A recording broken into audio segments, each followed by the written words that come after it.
নতুন বছরের জন্য পুকুর প্রস্তুতি চলছে।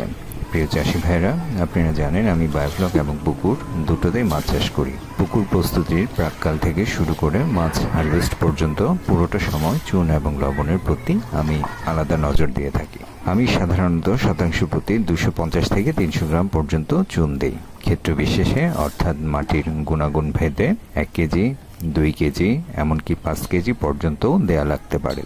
চুন দেওয়ার ক্ষেত্রে একদম কার্পণ্য করবেন না।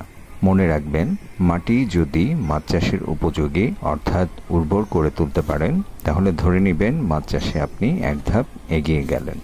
পুকুরে কাদার পরিমাণ বেশি থাকলে সেটা অপসারণ করে ভালোমতো চুনের ডোজটি সম্পন্ন করুন। উর্বর মাটি, পানি, গুণগত মানসম্পন্ন পোনা এবং আপনার সঠিক পরিচর্যায় আপনাকে সফলতার দ্বারপ্রান্তে পৌঁছে দেবে। চাষি ভাইয়েরা, আপনাদের জন্য শুভকামনা রইল। আপনাদের সঠিক পরামর্শ এবং ভালোবাসায় আমাকে কাজের প্রতি উৎসাহিত করে তুলবে। তাই ভিডিওর নিচে কমেন্ট করতে একদম ভুলবেন না। ভালো থাকুন, সুস্থ থাকুন। আসসালামু আলাইকুম, আল্লাহ হাফেজ।